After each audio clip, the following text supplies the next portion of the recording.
My grandfather was a Christian pastor in Germany.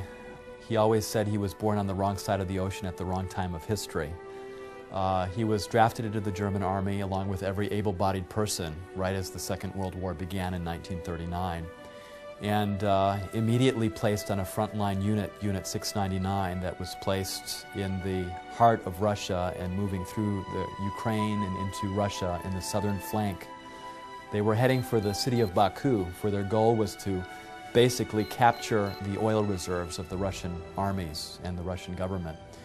And being on a bridge-building unit right at the front lines, often behind enemy lines, there were huge amounts of casualties and a lot of heartache.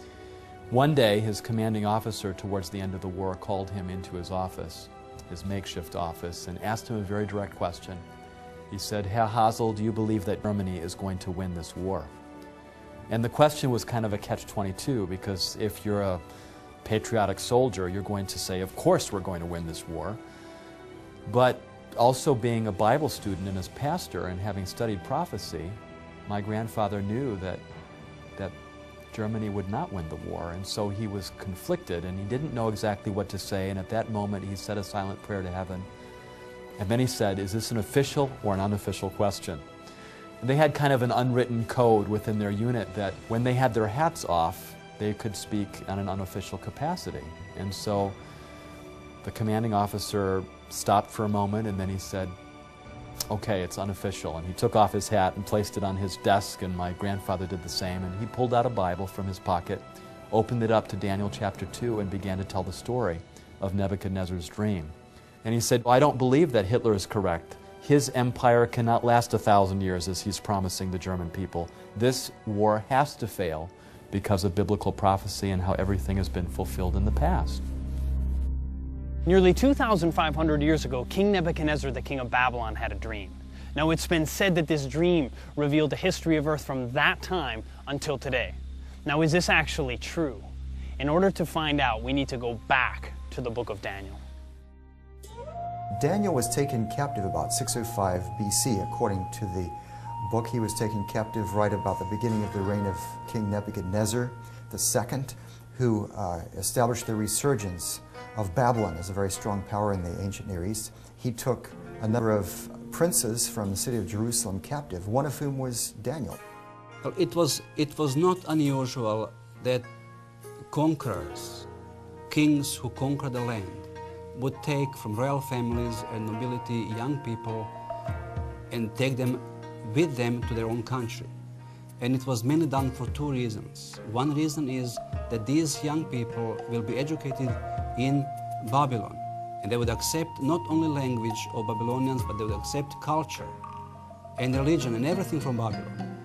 They would take the cream of the crop, the intelligentsia, the royalty. They would take the artisans, the writers, the physicians, so that their land was developed at a high level. But they would leave some of the people in the land and allow a local person to rule. That's exactly what happened with the time of Daniel. Daniel and his friends were taken from Jerusalem to Babylonia. We find Daniel captive in Babylon. Now, Daniel chapter 1 tells us why he's there. Okay? Nebuchadnezzar had gone to Jerusalem in 3 separate raids. The first one was in 605 BC. Then there was another one around 598 BC and another one around 586 BC. Each time the penalty against the people of Jerusalem was a little bit more severe.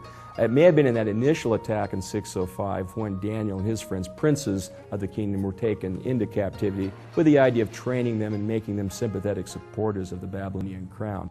This piece chronicles events from 605 to 594 BC, including Nebuchadnezzar's campaign into Palestine and the first capture of Jerusalem.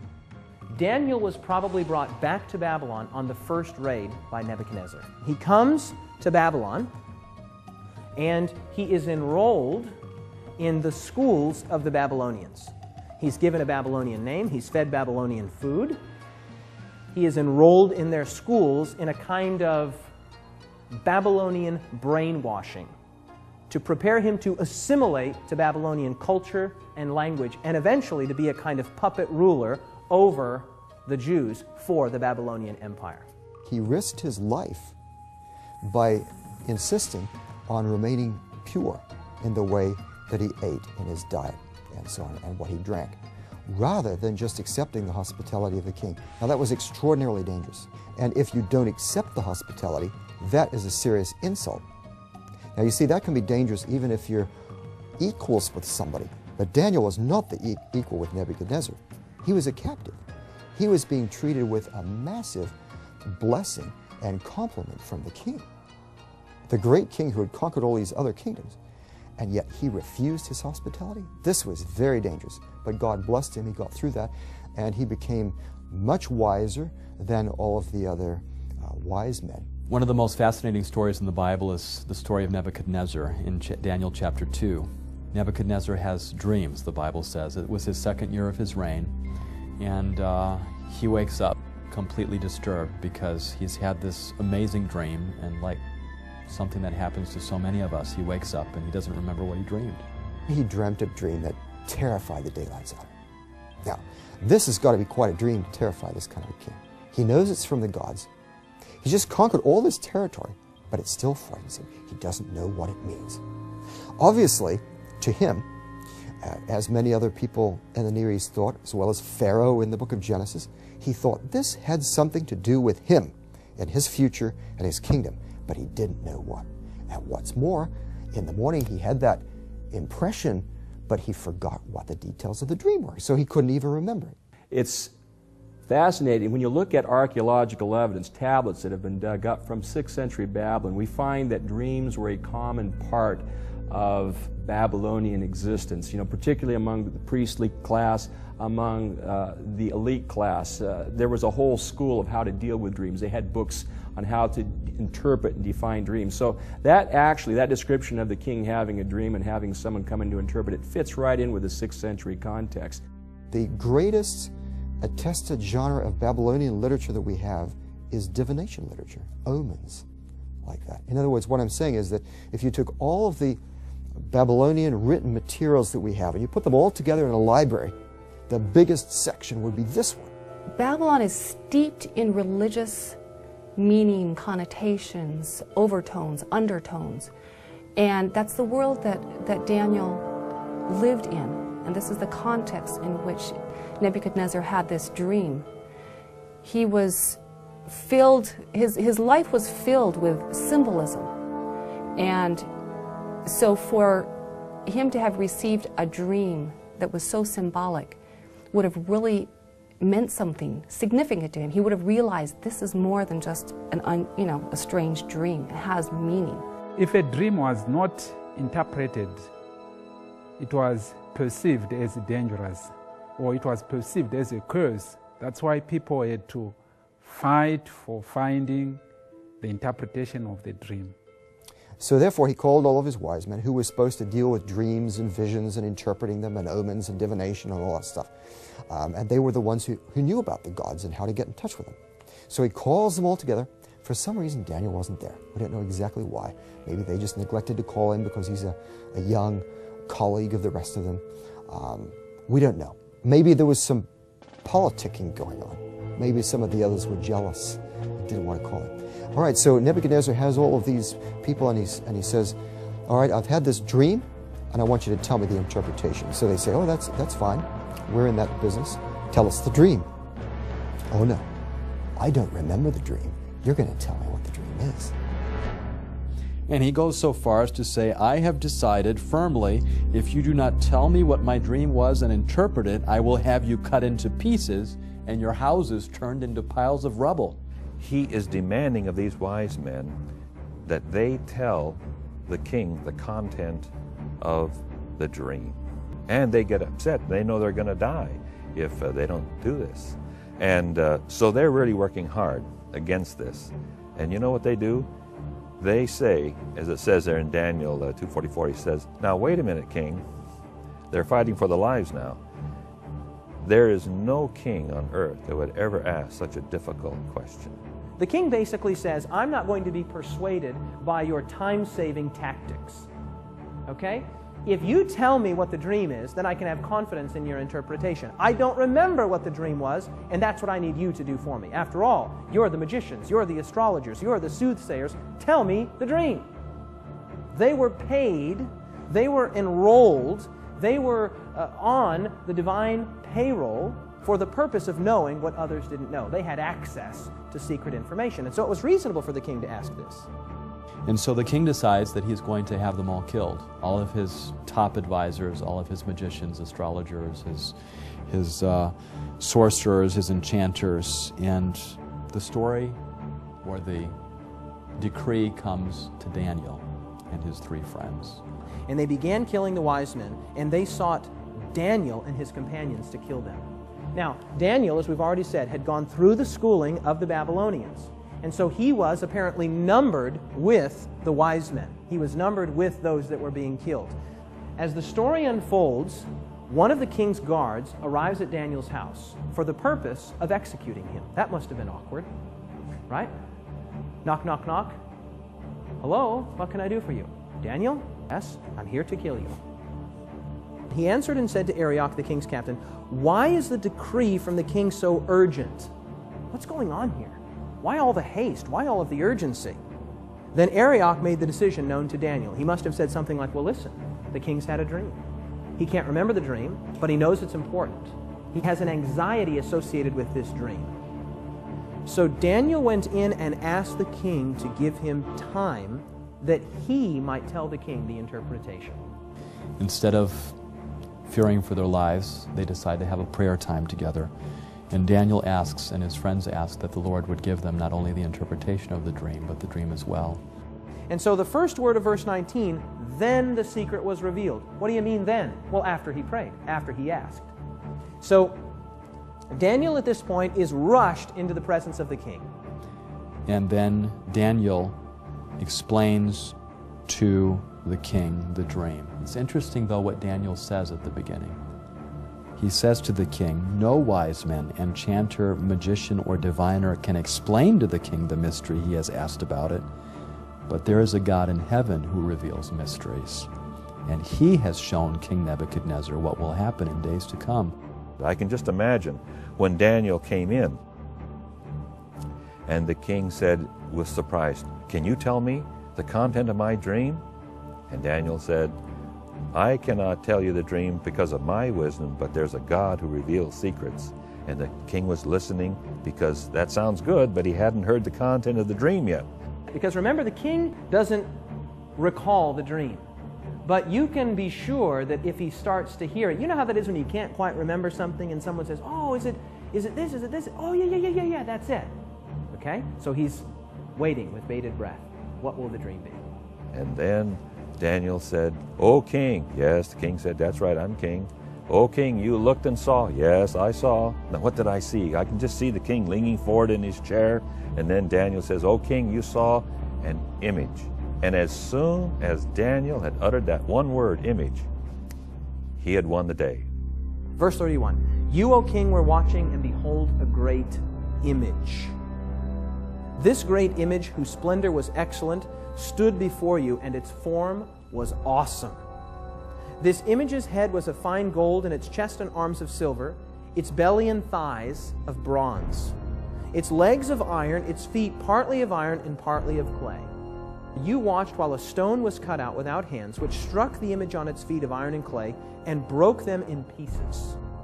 Then the iron, the clay, the bronze, the silver, the gold were crushed together and became like chaff from the summer threshing floors. The wind carried them away so that no trace of them was found, and the stone that struck the image became a great mountain and filled the whole earth." So here he describes a great metal man, okay? The head of gold, the chest and arms of silver, the belly and thighs of bronze, the legs of iron, and the feet partly of iron and partly of clay, okay? Very simple. A statue, an image, an idol. So you see descending value in terms of the metals, but perhaps increasing strength except for the iron and clay at the bottom. So it's a very intriguing dream, and the context of Daniel suggests that in the 6th century, Daniel was shown a vision of the entire future of the world from Nebuchadnezzar's time until this stone kingdom, which seems to be something that happens at the very end of Earth's history. But he goes on to explain not only what the king dreamed, this image with a head of gold and arms and chest of silver and thighs of brass and bronze and legs of iron and feet of iron mixed with clay, but he goes on to tell the king what those things represent. Verse 37, "You, O king, are a king of kings, for the God of heaven has given you kingdom, power, strength, and glory. And wherever the children of men dwell, or the beasts of the field, or the birds of the heaven, he has given them into your hand, and he has made you ruler over them all." Now look at these words here. "You are this head of gold." Okay? No need to wonder, no need to question, no need to guess. Daniel says it. You, Nebuchadnezzar, and by extension, the kingdom that you represent, Babylon, you are this head of gold. After, of course, consulting his own God, he's told that these metals represent a sequence of various kingdoms, and Daniel tells Nebuchadnezzar that you, O king, are this head of gold. The head of gold represents Babylon. And that's very appropriate that that be the symbol for Babylon, which was gilded in gold, famous for its gold. Babylon was one of the most spectacular cities of the ancient world. If you look at the size of Babylon, it was larger than Rome, larger than Athens. It was just an enormous city that was situated just about 25 miles south of Baghdad in modern Iraq. Historians tell us that there was more gold in Babylon, and probably they're using hyperbole, but you can get a feel for the richness of ancient Babylon, that there was more gold in Babylon than there was dust. It was the great golden kingdom of antiquity. Excavations that have taken place there beginning in 1899 by the Germans have revealed a city that was surrounded by triple walls. The walls of Babylon consisted of actually two systems of walls. And they surrounded the city, and these two systems, each one consisted of 3 separate walls. So you had a total of 6 walls surrounding the whole city. It was massive. This brick is actually a brick from the walls of Babylon. Every brick made during the reign of Nebuchadnezzar was stamped with his name in it. There were over 200 pagan temples. The famous ziggurat, of course, was the central temple, and many gods were worshipped. Nebuchadnezzar built many altars, temples, sanctuaries, and it was a very polytheistic society, very sophisticated society. The literature and the language was something that, at that time, the Akkadian language was basically the lingua franca of the world, like English is today. Anyone doing commerce, anyone doing any kind of diplomatic relations would be communicating in that language. And so the Babylonian Empire not only spread, but it was very influential as well. Nebuchadnezzar didn't like the idea that he was only the head of gold. He wanted to be the whole thing.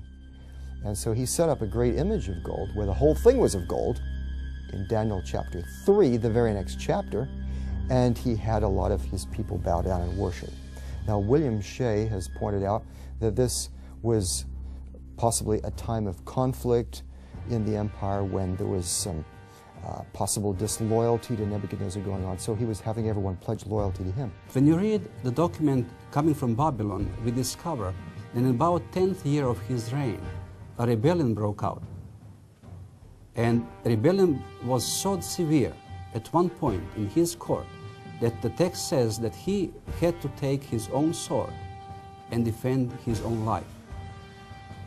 Fortunately, soldiers came in and he was able to survive this rebellion. And of course, those involved were punished, executed. But the problem was Nebuchadnezzar did not know who else was involved in this rebellion, in this plot. So he is asking that court officials would pledge new allegiance to him. And he is bringing the people into the Babylon just to make sure that they understand that they have to be obedient to him, they have to accept him as sovereign king and ruler. Now this comes very, very close to the events of chapter 3, where we do have the statue he built and people who were there were supposed to bow down and pay respect. We have a list on the tablet mentioning about 100 names of the people who were invited to Babylon to pledge these new allegiance. And among these names, there are 3 names which are very similar to those 3 young men that we read in the Bible, in the book of Daniel chapter 3, they did not bow down. Shadrach, Meshach, and Abednego. Shadrach, Meshach, and Abednego were nobility. They were friends of Daniel. They were part of the upper elite society of Jerusalem, and all 3 of them with Daniel were taken as captives to be trained in Nebuchadnezzar's court. Those who don't bow down, which are the friends of Daniel, he has them thrown into a fiery furnace and heated up very hot. It's like a brick kiln. Nobody could survive anywhere near it. In fact, the people that threw them in were killed. But the fact that the whole image is of gold really shows that Nebuchadnezzar is rebelling against the vision of Daniel chapter 2. He's not accepting that God is just allowing him to be the head of gold. He wants to be the whole thing and go to the end and reign forever. And so he has some hard lessons to learn. Because in Nebuchadnezzar's mind, Babylon is not a temporary kingdom. Babylon is the apex of all kingdoms. It is the unending kingdom. And so Daniel says to Nebuchadnezzar, "You are this head of gold." Nebuchadnezzar must have loved that. But he didn't love what came next. Take a look at verse 39. "But after you shall arise another kingdom, inferior to yours, then a 3rd kingdom of bronze, which shall bear rule over all the earth." Nebuchadnezzar was listening to that and probably didn't like it, but he heard in Daniel chapter 2, 39, that after you, that's after you, Nebuchadnezzar, after the Babylonian kingdom, another kingdom will come. Now, I'm sure that Nebuchadnezzar did not like those 2 words there, after you. But Daniel says, after you, another kingdom will arise, and then a 3rd kingdom of bronze. So now you get a feel for what the interpretation of the dream is. The gold represents Babylon. After that, the silver represents another kingdom, and then a 3rd kingdom of bronze, and then that critical phrase there, which shall bear rule over all the earth. Now, here's a critical thing to understand. That phrase, which shall bear rule over all the earth, lets you know that these are not mere regional or tribal powers. These are world-ruling entities, world-ruling powers. Babylon was the greatest nation of antiquity up to that point. But Babylon would be succeeded by another kingdom. Well, the conquest of Babylon is rather interesting. The Persians come up to the city and they surround the city. Of course, from the book of Daniel's perspective, Belshazzar the king is trapped in there with his nobility, and they feel quite safe. The walls of Babylon were very sturdy, very strong. Belshazzar knows that Cyrus is invading, that he's approaching, but he's not afraid. Babylon is invincible. It's got the walls around the city, it's got canals, it's got moats, and it's safe. One of the key features of the city of Babylon was that the Euphrates River ran through the city. That was a source of water for the inhabitants of the city, and you couldn't just break into the city. The gates were very well constructed, and the river itself, there were special barred gates that came down into the river, making it impossible for anyone to sneak into the city through the river course.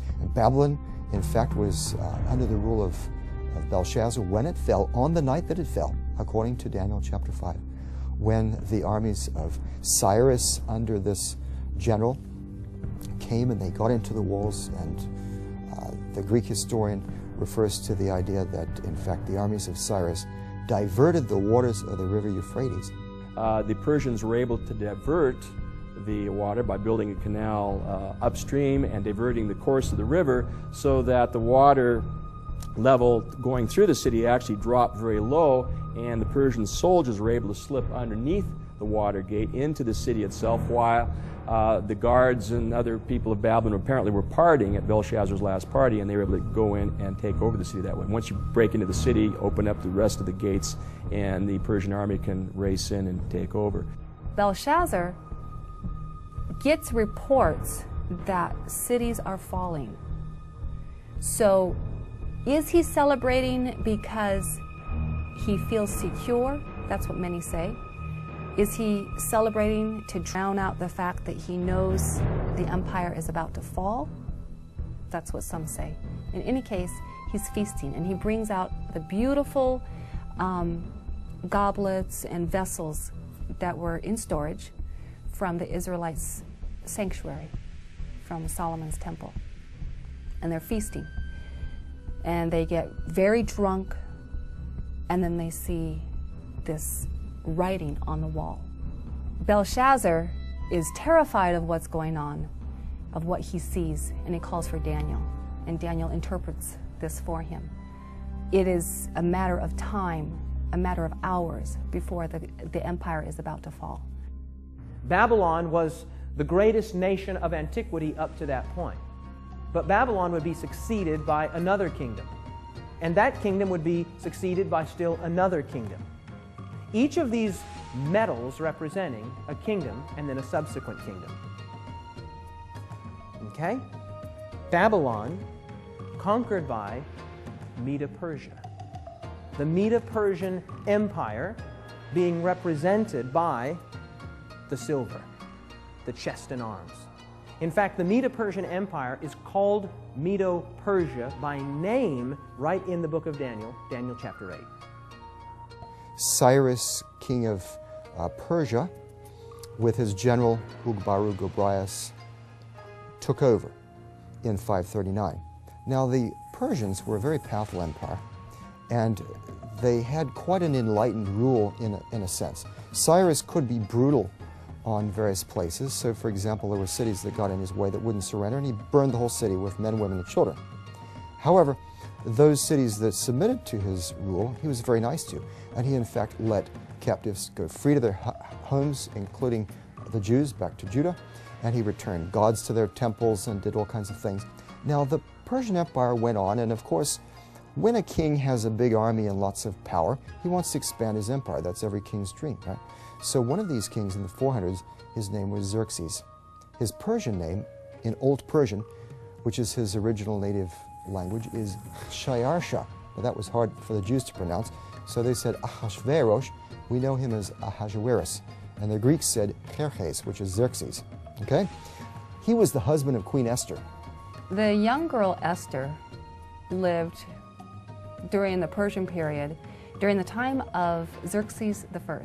Now, the Bible and the biblical text, the king that eventually married this young Jewish girl was actually called Ahasuerus. Now, I don't know what Esther called him, whether she called him Shayarsha or Ahasuerus, but in any case, that was her husband. And this guy was power hungry. He was also really weird, had a very short temper, and he wanted to conquer Greece. He invaded Greece, expanded the Persian Empire, the son of Darius, of course, and really established these major capital cities and palaces, finished them. That his father Darius had started them, but he finished them, places like Susa and Persepolis and some of these fantastic cities of the Persian Empire. But you can imagine the Greeks never forgot what the Persians had done to them. So years later, see, this was in the 400s, over a century later, Alexander the Great rose up. His father was Philip of Macedon. Macedonia is to the north of Greece. And he then took over Greece. And the Greeks and the Macedonians had not forgotten what the Persians did, and they wanted revenge. And so they all got behind Alexander, and he went over and he defeated the main Persian army in 3 great battles, Issus, Granicus, and Arbela, in the 330s, captured Darius III, the last king. The Greeks had been in tension with the Persians for quite some time. There had been several conflicts. The Persians had tried to invade Greeks several times. And ultimately, under Alexander the Great, he was able to put a stop to the Persians once and for all in this great battle where he takes on Darius the Persian and wipes out the Persian army. Alexander the Great, 331, on the field of Arbela, a marvelous battle in which, though he was outnumbered significantly, he defeats the Medo-Persian armies. Alexander had assembled a group of infantry and cavalry, numbering about 49,000 men. Darius outnumbered him by some estimates by 10 to 1, about 500,000 men, some estimates as high as 1 million. So you can see that Alexander was way outnumbered in that particular battle, but he had developed quite a few tactics, like the phalanx and other tactics from his father that he used very successfully in battle. And at one point in the battle, it got so intense that Darius just turned his horse around and fled, which was a signal for his entire army to do the same. And Alexander basically won battles several times that way, with Darius fleeing. If it had been a different king, if it had been a different time, and perhaps some biblical scholars quote the passage that says that God will strike fear into the hearts of kings. Perhaps this was a divine moment where God was deciding another empire was going to take over. Whatever the case may be, Alexander won when simply on human basis he shouldn't have won. So you see this transition from Babylon to another kingdom, Medo-Persia, to a third kingdom of bronze, which shall bear rule over all the earth. Now we come to the thighs, which are bronze. This is the Greek Empire. That third kingdom is also mentioned exactly in Daniel chapter 8. It's the kingdom of Greece, or as it says in the Bible, Grecia. Okay? So, Babylon, then Medo-Persia, then Greece. In other words, there is no room for interpretation here. It just labels it. So you see, there we have a historical anchor point. We know that Daniel is using these symbols, whether different kinds of metals, parts of a big image, or different animals, to refer to a succession of empires which come up and which particularly dominate the Middle East and the territory of God's people. The Greek Empire is a very apt description for a world empire to succeed the Persian Empire. And again, that's an element Daniel seems to accurately reflect, the succession of empires. Even though Alexander was so powerful, so intelligent, had been trained by the greatest Grecian philosopher, none other than Aristotle. Unfortunately, it turned out that Alexander, while he could conquer kingdoms and stand on top of the world, as it were, could not seem to conquer himself. He had conquered the world, but he wasn't able to conquer his own demons, and he died in Babylon, leaving the empire no clear successor. And 4 of his generals took over: Cassander, Lysimachus, Ptolemy, and Seleucus, who divided up the empire in different parts, which fits perfectly the picture that we have in Daniel chapter 8. So, Babylon, then Medo-Persia, then Greece. Now, watch what happens with the next kingdom. Very interesting, beginning in verse 40. And the fourth kingdom shall be strong as iron, inasmuch as iron breaks in pieces and shatters everything. And like iron that crushes, that kingdom will break in pieces and crush all the others. He devotes more time to this fourth kingdom than any of the other kingdoms. Okay? Now, when you look at this fourth kingdom, he says it will be extremely strong, extremely potent, extremely powerful, symbolized by iron. It will crush in pieces and break all of these other kingdoms. Okay? And that kingdom is none other than the great iron monarchy of Rome. Only one kingdom would fit. The Roman Republic turns into the Roman Empire, and it becomes yet the greatest of all of these succession of empires yet. It's the strongest. It's depicted apparently in Daniel as the kingdom of iron, and certainly Rome, in terms of its raw strength, its wealth, its riches, its glory may not have been as great as Babylon or Persia or Greece, but in terms of raw strength, none of the previous kingdoms could surpass Rome, and so iron seems an apt description for the Roman Empire. The Roman Empire was an empire known as a military empire, an empire known for its well-trained armies, for its tenacity, for its organization. Known for their ferocity, known for their military strength and might, as well as a well-refined culture. Now, Jesus was alive during the time of the Roman Empire, right? Jesus was nailed to a Roman cross. Jesus was watched by Roman soldiers. Jesus stood before Pontius Pilate, a Roman governor.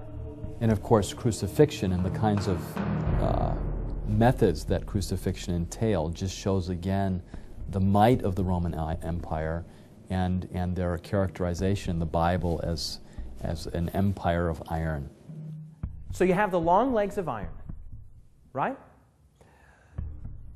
The long legs of iron, representing Rome, were not conquered. Rome wasn't conquered from outside by a stronger, greater, more potent military power. Rome was divided. Well, I wonder what the prophecy says about that. Let's see what it says. Verse 41. Whereas you saw the feet and toes, partly of potter's clay and partly of iron, look at these 5 words. The kingdom shall be divided. The kingdom shall be what? Divided. The kingdom will be divided. In other words, there will not be a conquering of this 4th iron kingdom, but the division of it. The kingdom will be divided. And the final phase, which is not a kingdom, but it's following Rome, it's a breakup into iron and clay, which don't really mix together. So it's sort of a division of the Roman Empire.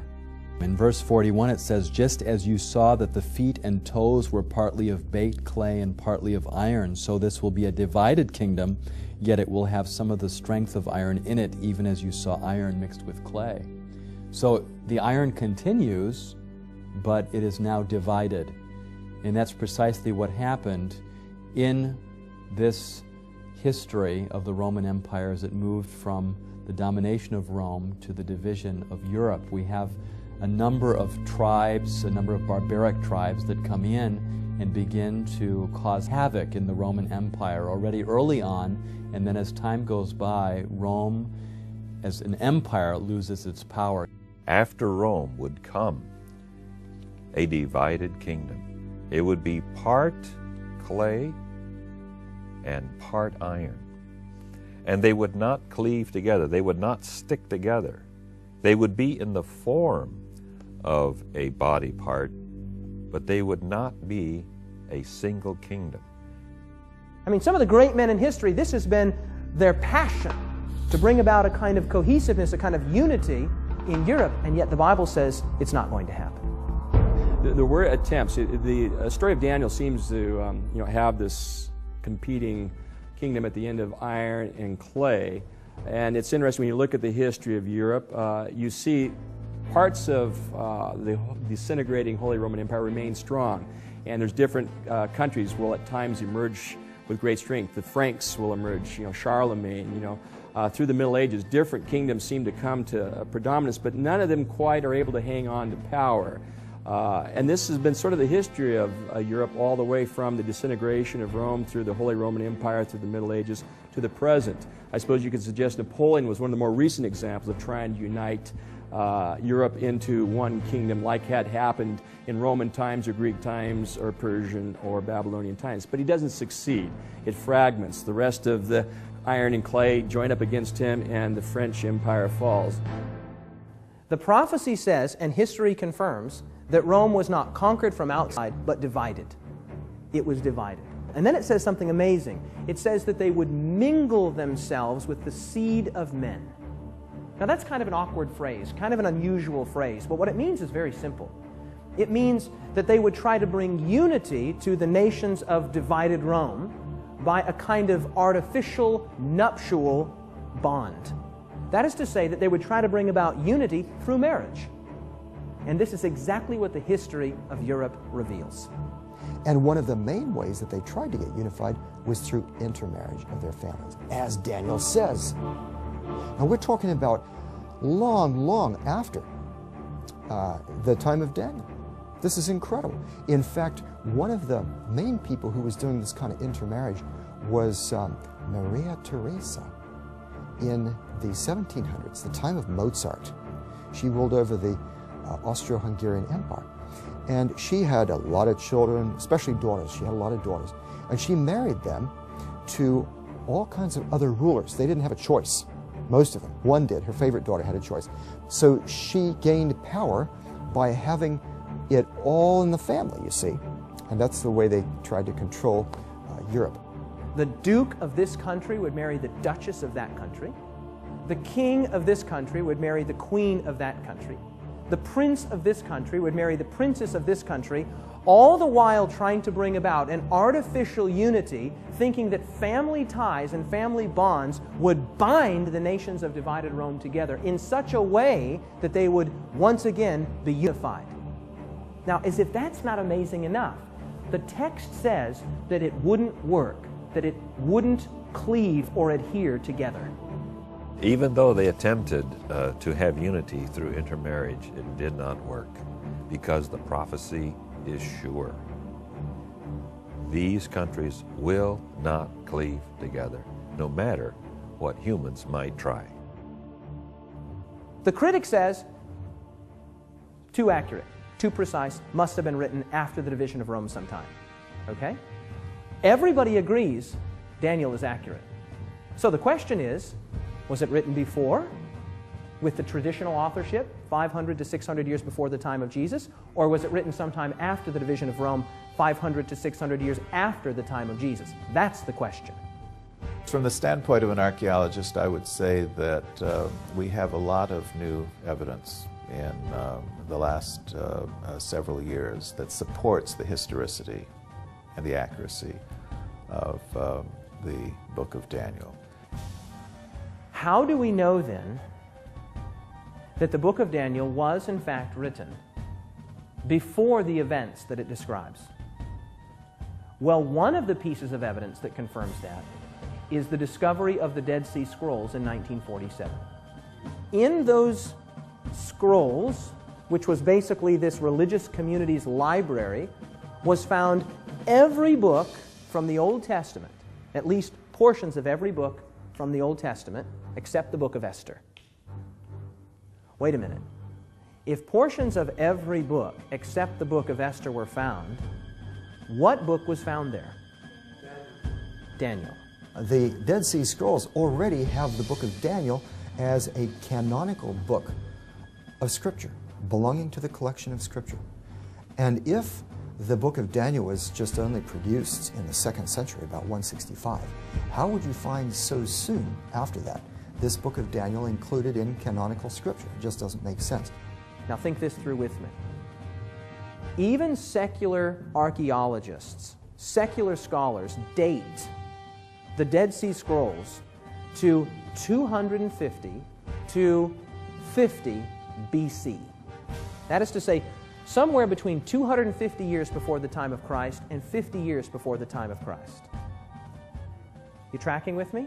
Now, if we have the book of Daniel some 200 years, or 250 or 150 years before the time of Jesus, then guess what? We have a very good indicator that the traditional date of authorship that is attributed to the book of Daniel, namely 500, 600 BC, is the correct one. So rather than seeing it as a late work that is full of errors, that are not historical or not trustworthy, I think we can say the opposite, that we have enough evidence to favor 6th century dating for the book and the accuracy of the material that's found there. Now watch what happens next in the dream. Verse 34, you watched while a stone was cut out without hands, which struck the image on its feet of iron and clay and broke them in pieces. Then the iron, the clay, the bronze, the silver, the gold were crushed together and became like chaff from the summer threshing floors. The wind carried them away so that no trace of them was found, and the stone that struck the image became a great mountain and filled the whole earth. Nebuchadnezzar believed that God lived in mountains. So God is using his understanding, and he is choosing that the rock is taken from the mountain and sent to destroy the statue. So Nebuchadnezzar would know from the beginning that it is not that other kingdom will come to destroy the kingdoms of the world, but it will be something that comes from God. In this particular context in Daniel, it is precisely a rock being cut without hands. In other words, not something that humans are doing, but something divine that is happening that will establish a kingdom that will last forever, that will take the place of all these other earthly kingdoms. Let's consider who the rock is and what that mountain is that fills the earth. In 1 Corinthians 10:4, we're told that that rock that followed them in the wilderness was Christ. Very interesting. And then in Deuteronomy 33:3 and 4, God calls himself the rock. He sees coming out of from his peripheral, this stone flies through the air and it hits the image, shatters the image. This is Christ. This is the coming of Christ. And then he said, this represents the kingdom of God, which is coming to human history, to intervene, to take over from all of these kingdoms of the world. And then this becomes a great kingdom that fills the whole world, and he reigns forever and ever. Remember with me that the book of Daniel was written some 500 years before the time of Jesus. Okay? 500 years before the time of Jesus. Staggering. I mean, you couldn't tell me what's going to happen in the next 5 minutes, much less the next 5 centuries. Daniel's writing in the time of Babylon, and he foretells, really, if you divide the prophecy up into 7 sections, he really foretells 7 things. Okay? He said there would be Babylon and there was Babylon, that's 1. The prophecy says there would be Medo-Persia and there was Medo-Persia, that's 2. The prophecy says there would be Greece and there was Greece, and that's 3. The prophecy says there would be Rome and there was Rome, and that's 4. It says that Rome would be divided, and Rome was divided, that's 5. It says that Rome would continue to be divided despite overtures, both political and marital, to bring a unity, and it is still divided to this day. That's 6. The only thing left to be fulfilled in this prophecy is that stone hitting the image and God establishing his own kingdom, which will never be destroyed. The commanding officer stopped for a moment, and then he said, okay, it's unofficial. And he took off his hat and placed it on his desk, and my grandfather did the same. And he pulled out a Bible from his pocket, opened it up to Daniel chapter 2, and began to tell the story of Nebuchadnezzar's dream. The image with a head of gold and arms and chest of silver and thighs of bronze and legs of iron and feet of iron mixed with clay, and went through the world empires that those represented: Babylon, Medo-Persia, Greece, and Rome. And he said, we're now living down in the period of the disintegration of the Roman Empire after Rome fell, and this is Europe today, and this feet of iron mixed with clay, and just as iron does not mix with clay, that's the time period that we're living in. And so I don't believe that Hitler is correct. His empire cannot last 1,000 years as he's promising the German people. This war has to fail because of biblical prophecy and how everything has been fulfilled in the past. His commanding officer was very thoughtful when the Bible study was over, and then he said, could I see your Bible? I'd like to keep this. And my grandfather said, okay, and he handed over the Bible. And he said, I want you to be here again tomorrow morning at 9 o'clock. You're dismissed. The next day he showed up at 9 o'clock, and only to see that there were 2 other high-ranking officers on either side of his commanding officer. And at that moment, as he walked into the office, he thought, oh no, for sure I've been betrayed. But then his commanding officer took off his hat, told the other 2 officers what their arrangement was, and that everything that would be spoken would be not repeated again, and handed back my grandfather his Bible. And my grandfather opened it up to Daniel 2, as he was told that he would have to tell that Bible study all over again. And so that's what he did. He went through the Bible study, went through each of those medals on that image, and as he went through those medals, he talked about the dates. And every time he mentioned an empire like Babylon and the dates of 605 to 539, he noticed some communication going between his officer and the other 2 officers, kind of imperceptible, but there.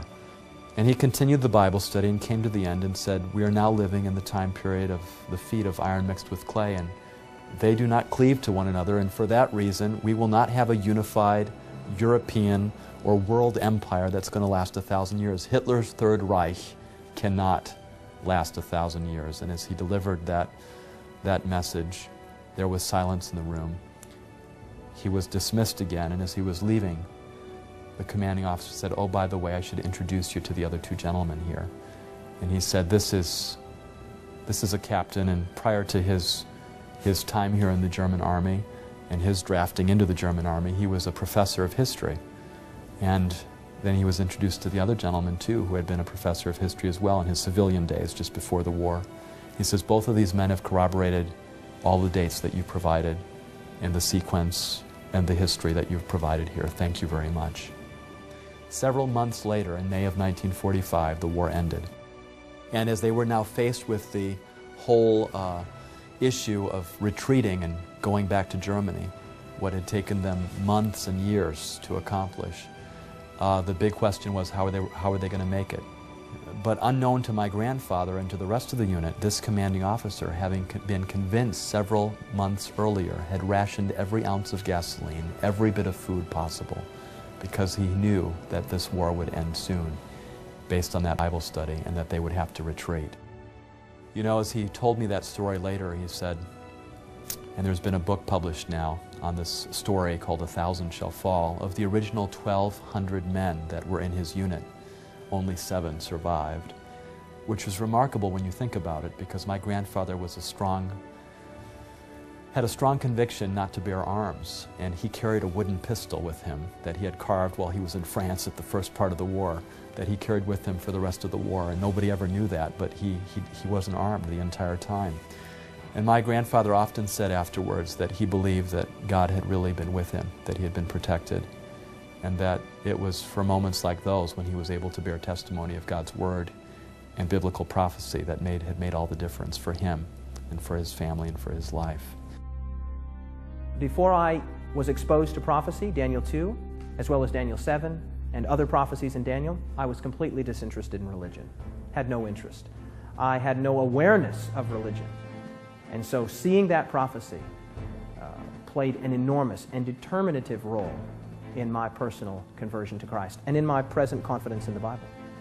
There are 2 things in my mind that make the Bible itself a very relevant and a very real book to me today. The one thing is prophecy, that you can see fulfilled over the history of time. The other is, as we do more and more excavations as archaeologists, and we're finding these ancient cities and these ancient civilizations that the Bible talks about, whether it's Babylon or Medo-Persia or Rome or Greece, whatever it is, we're able to tangibly touch the past. We're able to see it in a 3-dimensional way, and the Bible just comes to life in a way that is very powerful. So this detail just gives you the idea that, in fact, there was some great mind behind this who can read the future. Isaiah chapter 46, verse 9, I am God, and there is no other. I am God, he says, and there is none like me. And then he gives us the evidence. What was the evidence that God advanced that he was God? Declaring from ancient times the things that are not yet done. Prophecy.